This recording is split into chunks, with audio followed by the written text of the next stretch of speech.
That everyone now agrees that even with the war powers resolution, you know what Trump would say is, you want me to go before the country and Congress to ask permission to attack Iran's nuclear facilities? We would have never been able to do it. We don't telegraph what we're doing.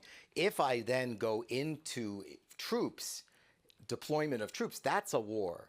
But if I'm just going to have a strike, that's different. Is there a difference? Yeah, there's a difference. This actually all started in 1941, before World War II, which, by the way, was the last declared war we fought. And there have been involvements of U.S. forces and with troops on the ground since then, N being a very large number. You're saying that looked like a war? Yeah, the right. Korean. Right. The Korean that was police action instituted without a declaration of war. Right. It's interesting because Robert Jackson, when he was AG, was asked by FDR whether he could order whether FDR could order the U.S.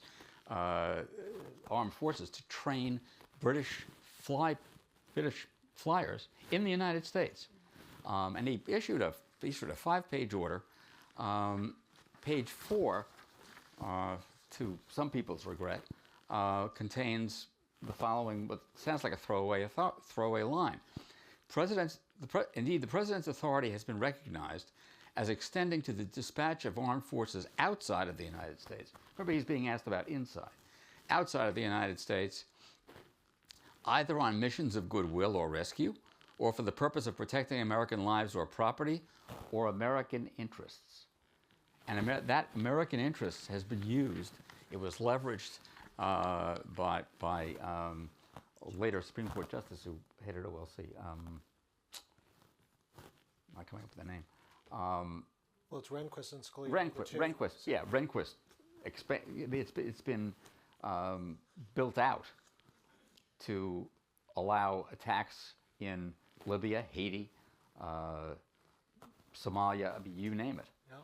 So I think that there's a difference between the constitutional question, in which generally I am sympathetic to strong presidential power in that area for reasons Thane suggests. You're not going to be able to debate in Congress. I mean, Congress can't pass a law agreeing the sky is blue. Are they really going to be able to authorize an attack?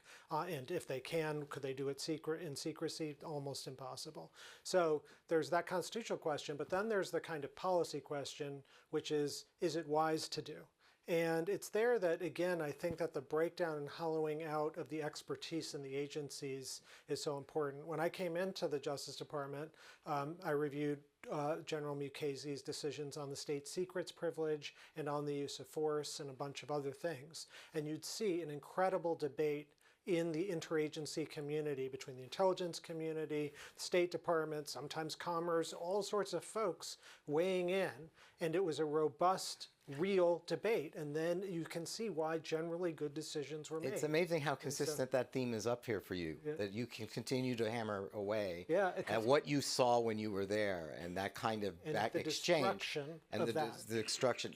Can we just do the domestic? Oh, go ahead. So I thought part of what you were trying to tease out, Thane, and maybe I'm mistaken in seeing this, and that sort of enumeration of the various things that have been done, is that we have been sort of trained, certainly as constitutional law scholars, that there is a difference between the president acting in the theater of foreign affairs versus the president acting That's exactly what domestic. I was doing. Okay, that was what you're okay.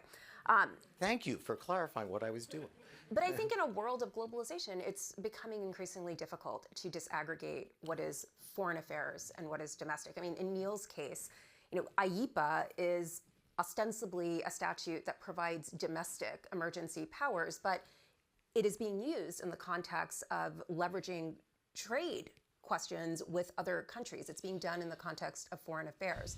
When we talked about, during the election, when we talked about the price of gas and how that related to what was going on in other countries and other economies, like that's ostensibly a domestic issue, but obviously with foreign affairs implications. Like, I don't know that sort of facile division between, yes, the president has broad and sweeping powers, no, the president is limited, see Youngstown. I'm not sure that really works in a world where we have an internet, where we have AI, where countries are constantly engaging, and one country's economy and what it's doing has true repercussions somewhere else. All right, so let's do something domestically. That's clearly not foreign. The calling out of the National Guard.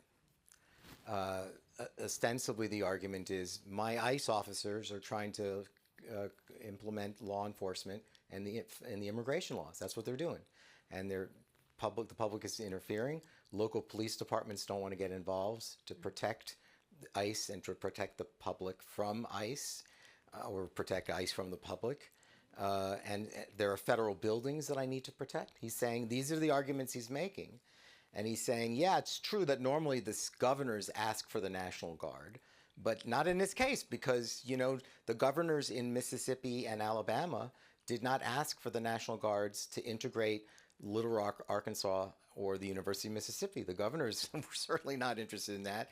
And Eisenhower, and then was it Johnson, I guess, right? Yeah, Eisenhower and Johnson just said, we're sending in the National Guard for national security reasons. So I'm saying that we do have, and I think you helped clarify what I was trying to say about we have a kind of ethos now, and that when you hear the word national security, you go, oh, national security. You get the president gets more deference. We defer to him. Fundamental difference between calling in the National Guard to enforce a unanimous decision by the United States Supreme Court that the schools should be desegregated on the one hand, which is what happened with Eisenhower, and what President Trump is doing, which is saying, I can call the National Guard out because I don't trust these Democratic state governors to enforce the law. It's a part of the root problem is we have a president who thinks he's only governing for part of the country. Up until that point, we've had presidents from both parties who've really understood their job as to be for the entire country. And so it's not surprising once you have that as your vision, that as your mandate, then you go and you start ordering and doing crazy stuff like stuff he's doing with the National Guard. And the Supreme Court, by the way, put a stop to a lot of it. Speaking of checks and balances. Yeah, and did exercise its checks and balances to say no, stop. And it's fortunate that the administration has started to move back on that, but time will tell. Interestingly, they did that largely, I think, on the basis of an amicus brief. Right. Speaking up for writers of amicus Your briefs. colleague, Marty Lederman. Yes, Marty Lederman. a law professor. Right. Wrote an amicus Good brief people. pointing out that the statute he was relying on said that it has to be impracticable for to enforce federal law using available force. Somebody pointed out there are about 135,000 federal officers who are authorized to carry weapons. Not to mention that there had been no showing by the administration that they had asked for the normal armed force to solve this problem, and that it hadn't succeeded. So the Supreme Court stopped it cold.